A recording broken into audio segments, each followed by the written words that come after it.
Hello and welcome to this week's episode of Who Killed? The After Show. I don't typically do these types of things, but in this particular case, it's interesting to talk a little bit about the fact that the family and the police were so disconnected for the first year of the investigation, the first 2 years of the investigation, to be honest with you. And I had mentioned in the episode that there were 2 press conferences on December 16th, 2018, and the first one was held by Brian Greenspan, who was the Sherman family attorney, and he basically laid out the issues that he had with the Toronto Police Service's investigation. And in turn, Mark Saunders of the Toronto Police Services turned around and held his very own press conference to dispute some of the claims that Greenspan had laid out. So what I'm doing this week a little differently is I'm actually just going to play you guys both press conferences, and I do hope that you listened to the first part of my conversation with Nick about the Honey and Barry Sherman murders. And again, this is a very interesting case, and just 2 days ago there was information from the police about a person of interest actually being named. Now, they didn't actually come out and name him, but they said that they have a person of interest. So this is all very much a fluid situation. So again, I'm going to play you guys. The first conference is that of Brian Greenspan, and the second is that of Chief Saunders. Now, take a listen and see if you can pick up any of the discrepancies between the two. Thanks so much. Hope you're enjoying your holiday shopping. Thank you for your attendance today. My name is Brian Greenspan. On Saturday, December 16th, 2017, the day after the shocking discovery of the murders of Barry and Honey Sherman, I was retained to advise the Sherman family as to the manner in which they might contribute to the investigation of their parents' double homicide.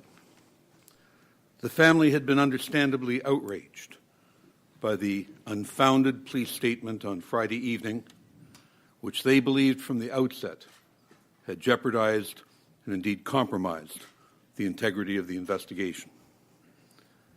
At the outset of my remarks today, I wish to reaffirm the pledge and commitment made by the Sherman family and maintained throughout the investigation to support the Toronto Police Service in their efforts to seek justice for their parents and to pursue those responsible for these unspeakable crimes. The sole objective of ensuring that no stone be left unturned and the private resources which the Sherman family will continue to make available is the enhancement of the police investigation of their parents' murders and the advancement of the common goal of finding and prosecuting the perpetrators. When Barry and Honey Sherman were murdered more than 10 months ago, the only hope and expectation which the family had is what every grieving family of every victim of violent crime should expect: a professional and comprehensive investigation in order to seek justice and closure. While the lifestyle or the position which a victim has held in society should never have a bearing on either the public resources or the commitment which investigators have in solving a crime, it is also understood that investigations of this nature are complex and time-consuming. The Sherman family is acutely aware of the pressures and responsibilities placed on the Toronto Police Services, particularly in 2018. This year has seen unprecedented acts of violence in our community. It is understood by the family that the Toronto Police Service Homicide Squad has been heavily taxed. My mandate at the outset included assembling a distinguished group of homicide and forensic investigators with the commitment which we first expressed to the Toronto Police Service on Monday, December 18th, 2017, 4 days after the discovery of these crimes, and which we have reiterated on numerous subsequent occasions. Never to interfere or compromise the investigation, but rather to provide support during this challenging process. We have benefited from a team of distinguished investigators. 4 of this group join me today. Let me briefly introduce them. Tom Klatt, who organized our efforts, enjoyed a celebrated career with the Toronto Police Service, which spanned over 2 decades, and during which he spent 7 years in homicide, where he was involved in more than 70 murder investigations. He also served as a key member of the Intelligence Bureau in elite units investigating organized crime and international drug distribution.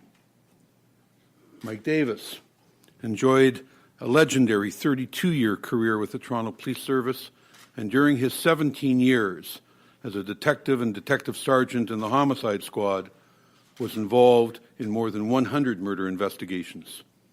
Of significance in our efforts, he has been qualified as an expert on the standard of police investigations and police practices, both in the Superior Court of Ontario and the British Columbia Supreme Court.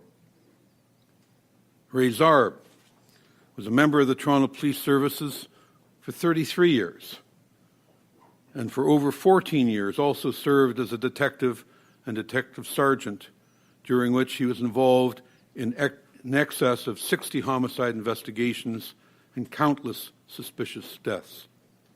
He was also a key participant in the Special Projects section, where he assisted in the investigation, extradition, and conviction of homicide suspects internationally.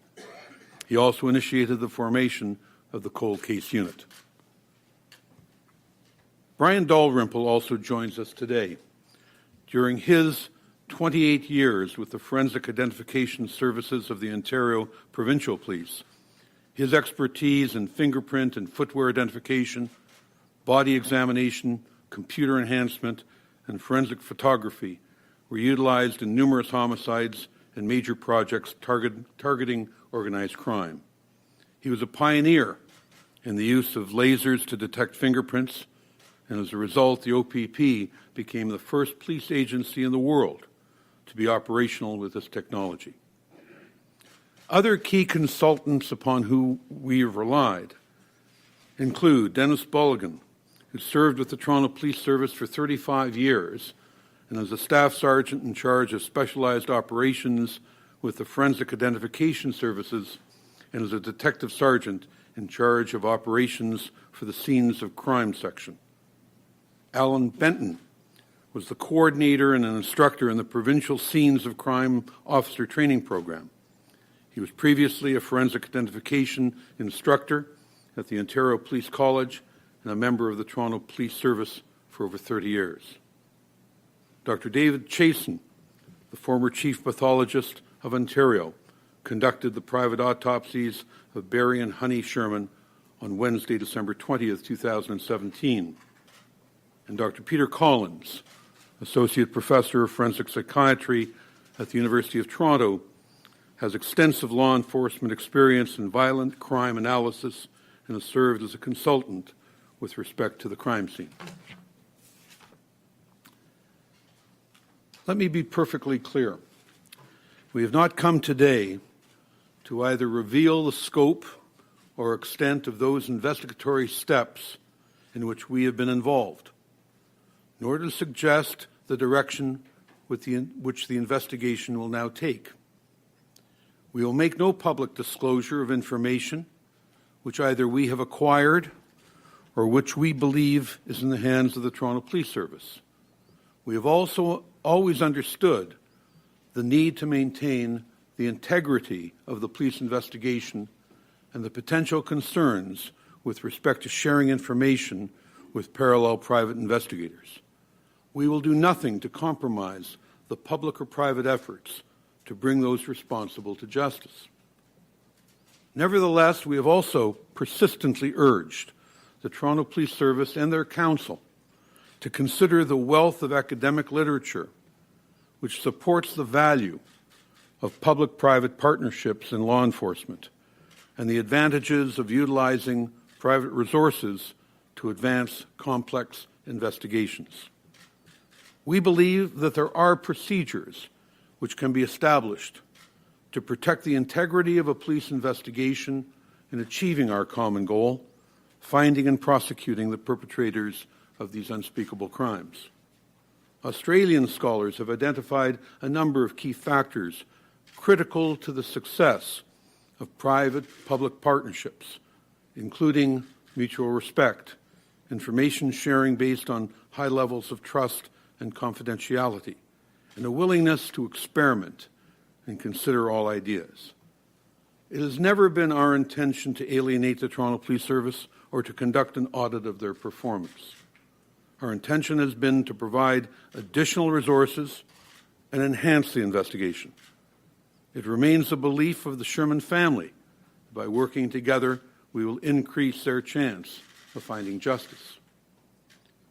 The Sherman family has conducted itself with dignified restraint and has only responded when public comment, ostensibly based on police sources, was unfounded, factually incorrect, and led the initial investigation to what we believe to be the wrong direction. Their experiences during the course of the investigation have led the family to reluctantly conclude that they must publicly share their concerns. In moving forward after more than 10 months of silence and frustration, the Sherman family felt it appropriate for the public to understand why they believe that it is time for a new initiative. On December 15th, 2017, as you know, Barry and Honey Sherman were discovered in the basement of their home in Toronto. Toronto police attended the scene, and before any investigative or inquiries had taken place, they came to the conclusion and announced to the public that there was no sign of forced entry and that they were not currently seeking any suspects. That misguided, indeed unfounded conclusion left the wrong impression that this was a self-inflicted crime, either a suicide or murder-suicide. That comment set the wheels in motion and conveyed a false sense of security to the public and devastation to the Sherman family. Police are required by law to maintain a certain professional standard in their approach to investigations, but in this case, at this stage of the investigation, the manner in which the Toronto Police Service conducted itself fell well below that standard of how a reasonable officer in similar circumstances should have acted. The police failed to properly examine and assess the crime scene where Barry and Honey Sherman were located in the basement by the pool. They failed to recognize the suspicious and staged manner in which their bodies were situated, sitting next to each other with ligatures pulled up around their necks and wrapped around a railing, forcing them into an upright position. Barry Sherman's legs were outstretched, with one crossed over the other in a passive manner, wearing his undisturbed eyeglasses and his jacket pulled slightly behind his back, which would have prevented use of his arms. The observations at the scene, quite apart from the fact that no inquiries had yet been made with respect to security practices at the residence, could not and should not have led to the premature and wrong-minded conclusion announced that first night. This was not the standard by which the Toronto Police Service is expected to fulfill its public responsibility. David Chasen, the retired Chief Forensic Pathologist of Ontario, conducted the second autopsy on Wednesday, December 20th, 2017. The three homicide investigators present at this press conference today attended at the autopsy and were provided access to photographs of the crime scene. At the conclusion of Dr. Chasen's post-mortem examinations of Barry and Honey Sherman, it became clear that they were both murdered, and the Toronto Police Service should not have drawn any conclusion which suggested self-inflicted injuries. We offered access to those conclusions, but it was not until January 24th, 2018, that the lead investigator from the Toronto Police Service met with Dr. Chasen. it is our understanding that this discussion impacted and contributed to the belated public announcement by the Toronto Police Service on January 26, 2018, that Barry and Honey Sherman were the victims of a targeted double homicide. It should be noted that until that meeting, the Toronto Police Service had filed a sworn affidavit to obtain warrants to search, indicating that they were investigating the murder of Honey Sherman and not Barry Sherman, falling below the standard of how we believe a reasonable officer in like circumstances should have acted. While the Toronto Police Service held on to the Sherman family home for 6 weeks, best practices were not followed. For example, it would be typical in a murder investigation of this sort to have vacuumed the immediate area where the Shermans were found. The intruders might have left behind a small sample of hair or fabric. The Toronto Police Service failed to follow best practices and did not vacuum the area. When the crime scene was turned over to the Sherman family, our investigative team vacuumed at the outset of their examination, which unfortunately was now a contaminated crime scene. Furthermore, the Toronto Police Service did not follow best practices in their failure to conduct a thorough examination of the points of entry into the home. If this best practice had been followed, they would have located a point of entry to the home, which would have seriously undermined their misleading and irresponsible conclusion that there had been no forced entry. This oversight in failing to have comprehensively examined the locks fell well below the standard of what would be expected during a homicide investigation. One of the first steps in a murder investigation is to collect all fingerprints and potential DNA from the scene, and to compare those fingerprints and bodily fluids with those from everyone known to have been present at the scene at a time proximate to the crime. This collection of prints and fluids is conducted for the simple purpose of elimination. Whose fingerprints do we recognize? Whose might have been left behind by an intruder? We know that today, more than 10 months after the murders, this preliminary and simple task has not yet been completed. Aside from failing to complete this standard protocol of fingerprint elimination, the police also missed at least 25 palm or fingerprint impressions that were discovered by our private team at the scene once the house had been turned over to us after more than 6 weeks of police presence. Needless to say, the failure to follow simple procedures regarding print elimination again fell well below best practice standards, which should have been observed.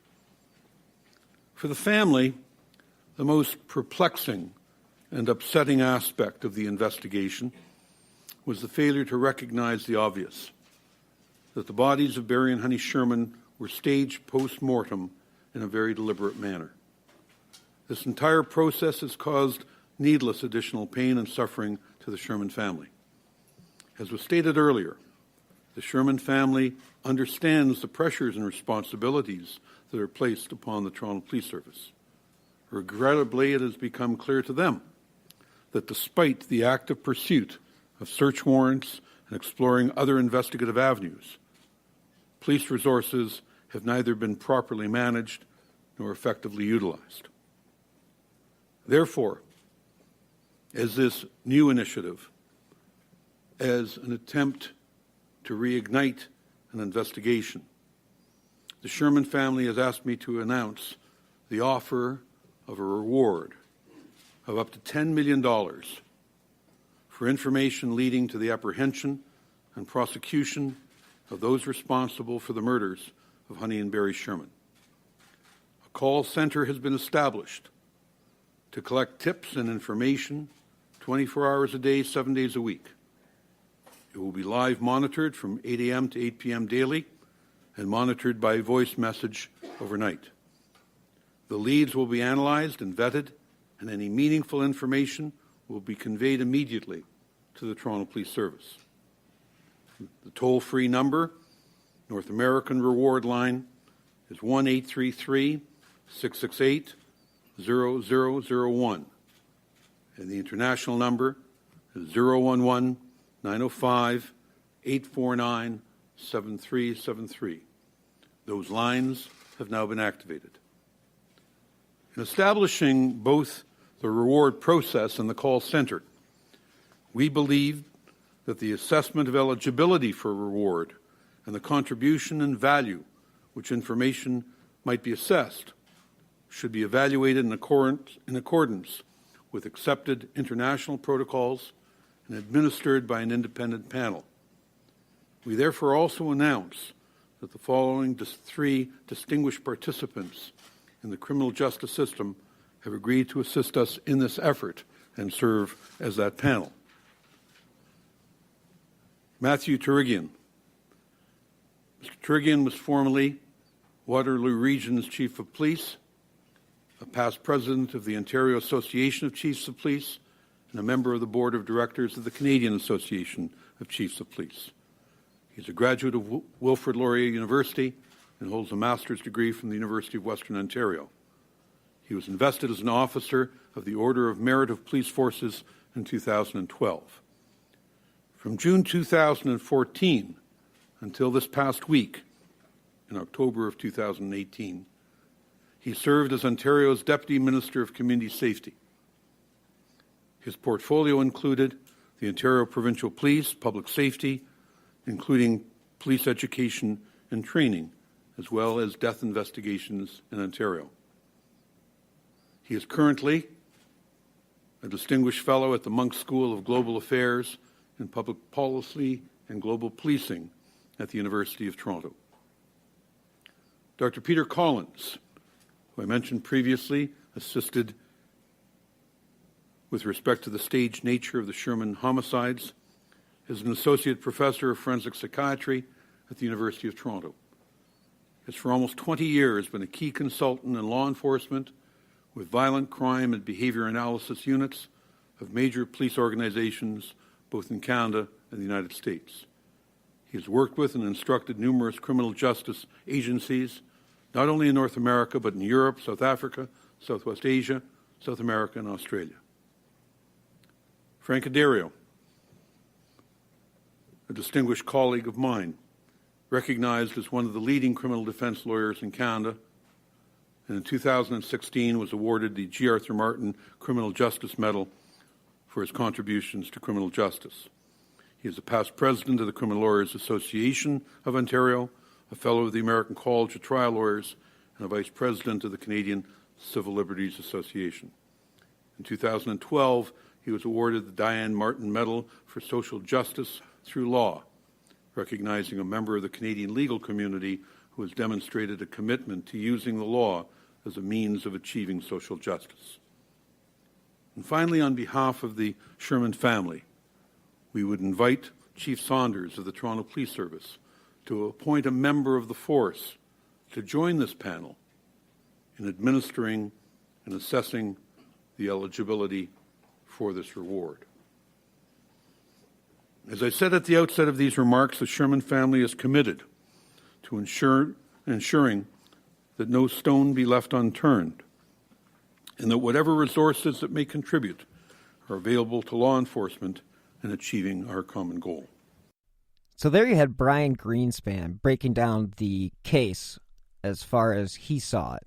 And now I am going to play you Chief Mark Saunders' press conference from that very same day. So enjoy. Good afternoon, and thank you for attending Police Headquarters. My name is Constable Carolyn DeClute, and I'm here today to introduce Chief Mark Saunders, who will be speaking about the Sherman investigation. Chief. Thank you, Carolyn. Thank you all for being here right now. And first and foremost, right at the top, I do want to extend my thoughts to the Sherman family. I think when all is said and done, I hope that we don't lose fact that this investigation is because we've lost two individuals, parents, grandparents, brothers and sisters, and the loss of life is something that we do take seriously. And I also want to make it clear that we all have the same objective. I had the opportunity of listening to Mr. Greenspan in his presentation today. we all have the same objective. At the end of the day, we want to bring those people responsible for this investigation before the judicial system. And that is something that we will make every effort to, and will continue to make every effort to move towards that. And I also want to clarify that the Toronto Police Service never reached a premature conclusion with this investigation. This investigation has been done to a very high level of professionalism and high level of expertise. I know Detective Sergeant Susan Gomes, and she has been a homicide investigator for quite some time, very credible in the courtroom, has presented herself well in every case that I have seen her involved in. And when we take this investigation, I can tell you right from the start, one of the first things that was done as a precautionary, as it started out as a divisional investigation, homicide was on scene right away, watching, monitoring, making sure everything was in fact done.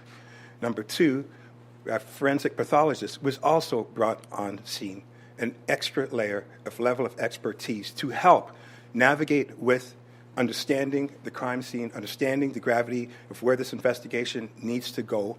And so factoring those two, you can see that there's a lot of work and effort right at the forefront.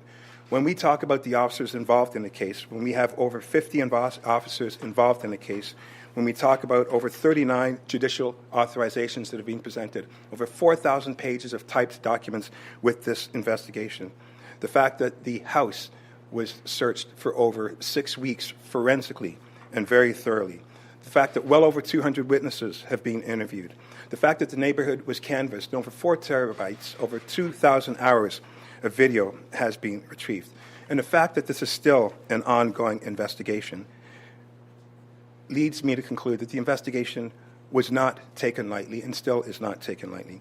When we talk about the fact that the investigators have worked hand in hand with the Ministry of the Attorney General's Office, worked hand in hand with the Center of Forensic Sciences. These are two fields that are knowledgeable, skilled when it comes to these types of investigations. And the fact that there was tremendous involvement right from the start, as well as several case conferences held over and over to make sure that this investigation was looked at with the highest regard. So I just want to say that all of those things are and have been presented with respect to this investigation. We have created important partnerships, as I've just described to you, and along the way, we've received reassurance from important legal minds. I want to take you to Justice Pringle, who has a full understanding of the investigation when she read the information to obtain, and her conclusion speaks to the thoroughness of the investigation. And so we put all of these things together, and we conclude that the investigation was done well and continues to be done well. But I do want to say it's not over yet. I do want to say that we are continuing to work very hard to reach the conclusion that we feel we can reach with the help of the public. I don't want to get into specifics of all of the evidentiary pieces that were spoken about, but I will say that the evidence will take us where we need to go, and we'll continue to work and try our best to resolve this investigation to reach a successful conclusion. And we encourage the lawyers that we have right now to continue the discussions regarding the information and the protocol for exhibits sharing so that we can have a proper and robust protocol that will help us in furthering this. And we also support the family's decision to put up the reward. Anything that helps lead to a successful conclusion, I think, is a good thing. We know that historically that rewards don't necessarily help when it comes to concluding cases, but this is an opportunity that may offer great assistance. It certainly will put the investigation back in light again, and hopefully there are people that are out there that have an understanding or have information that can help further this investigation. So, as always, there is that public appeal, so that if anyone has any information that hasn't provided that information yet, to please contact the Homicide Squad at 808-7400 and help us solve this investigation. And I will take any questions if anyone has any right now. Chief, we heard from the family's lawyer proposing a public-private partnership, offering Toronto Police private resources. Is that something that you're open to? Well, you know, that point was something that was brought up, and examples were also brought up when we talk about forensic accountants and specialized entities within the private sector that help us solve particular crimes. When I talk about the modernization plan and talking about creating stronger partnerships to enhance community safety, those are things that are considered. But I will tell you, it has to withstand the integrity of the court of law. It has to withstand the continuity piece. And it also has to go through that bias lens. What is that private sector? What is the vested interest in that private sector? Who is paying that private sector? Does it have any influence or effect on that particular investigation? So these are things that have to be scrutinized and have to be weighed out, because at the end of the day, for a conclusion to any type of investigation, it has to be brought before the court of law. It has to withstand all of those tests in order to be successful. And that's our end game. It has to be done successfully to withstand the scrutiny that will be brought before any courts. Are you saying that you don't think that the team assembled or suggested by the Sherman family and their lawyer would meet that test then? I didn't say that. The question was asked, and I answered that question. What kind of communication have you had with a private investigator, and have you received the information or the evidence, as they're calling it, that they have discussed? In its totality, no, but I can say that there was a face-to-face in May of this year, and the request was to receive the evidence that was seized so that it can be put into the investigation, and the lead investigator, who has the best knowledge of this case, has the opportunity to reach that conclusion that we're all trying to reach. Due to the... Well, there are specifics that need to be also added on. I won't get into that because it does lead towards evidentiary pieces, which I don't want to disclose. Some things were disclosed today that, I have to be cognizant that the suspects are suspects, no doubt, are watching this right now. I know that for a fact. And so I want to be careful to not present any evidence to help that particular person or individuals that are responsible. And so I'm not trying to not answer the question, but I'm cognizant of what the big picture is. And so there are times when I won't be able to give a fulsome answer to certain questions that are going to be asked. Do you hear then that them speaking out about some of the specifics of the things that they brought forward could then jeopardize the case? I will get back to what the initial thought was, and I do believe that we all have the same goals. The Sherman family are frustrated and concerned, and I do believe that Mr. Greenspan has the same objective that we have, which is to reach a conclusion. We would love to do that. There are steps in order to get there. The Toronto Police Service continues to lead all investigations, especially when they are serious ones, such as homicides. And what that map looks like to get to that finish line, we will figure out as the lawyers have their conversations. Chief, harsh criticism for Toronto Police. We heard from the family's lawyer, things like the door locks not being investigated, fingerprints and DNA from the scene. That should have been done right away. How do you respond to that? Well, I just want to make a comment when Justice Pringle, there are very few people that have the entire investigation. And Mr. Greenspan does not have the entire investigation. Justice Pringle has had a look at the most recent information to obtain. My lead investigators have the full understanding of the investigation. CFS has a lot of the information, and the Ministry of the Attorney General. And Justice Pringle said a comment which I think leads to today, where she said, read out of context and in isolation, bits and pieces of information have real potential to be misleading.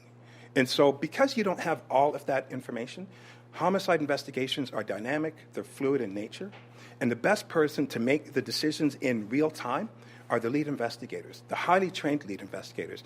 And I will tell you that the members of the Toronto Police Service do the most homicides in Canada.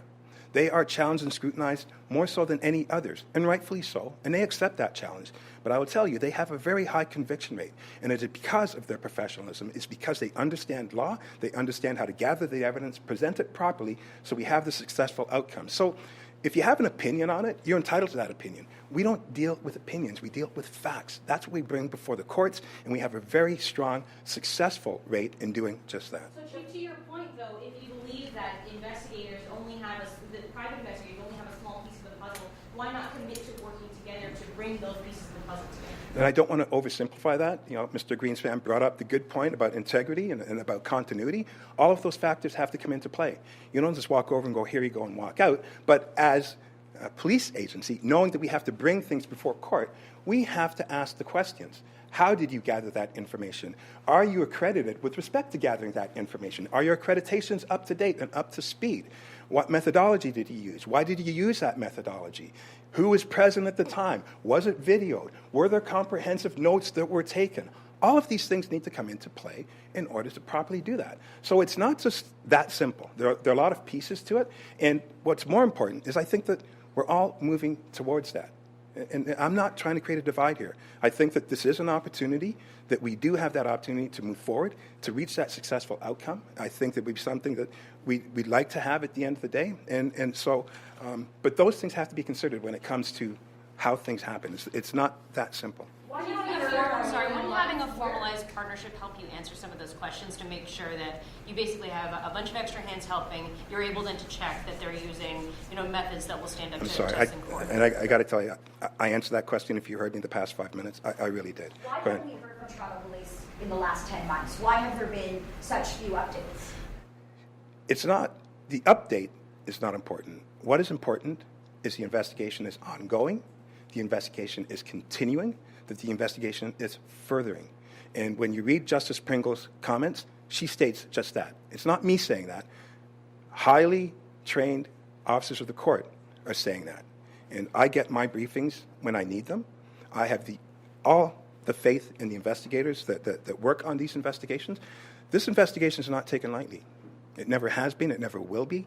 And as I stated before, there was no pre-conclusion that had any interference whatsoever with the actions that were taken when they were taken with respect to this particular case. Chief, I'm sure you're aware of this, but the family has suggested that police suggested that this was a murder-suicide early on. Obviously something they did not agree with. They were very upset by that. But we heard very early on from detectives that they weren't looking for any suspects. There was no sign of forced entry and no concern for public safety. Why would you say that so early on?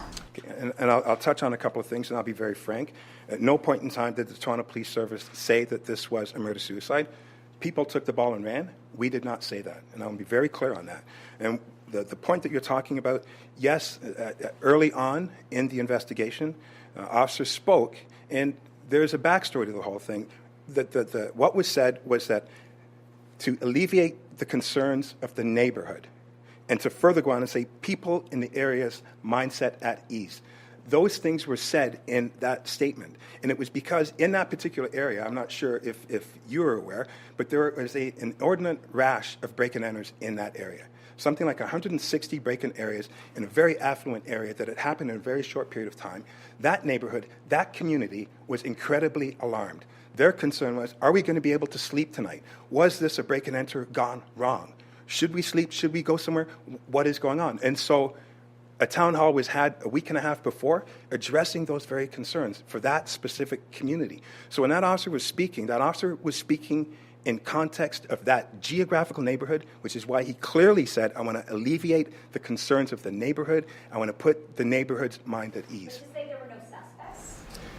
And still, the official stance that we took was suspicious. It was a suspicious investigation right from the start. Any homicide investigation, when a determination of the investigation is made, is after the postmortem. It's after the postmortem. Any homicide case, when we say what it is after the postmortem. It's not said on scene. And so the lead investigator is a person responsible for that. The lead investigator worked hard with the Center of Forensic Science and with the Ministry of the Attorney General's office. But I can tell you, in less than 24 hours, it was a suspicious investigation. And due diligence was exercised. It did not in any way reflect on the mindset or the direction that was taken with this particular investigation. Is there any part of this investigation that you think was mishandled? What was that? Is there any part of this investigation, this high-profile investigation, that you think, from your point of view, was mishandled?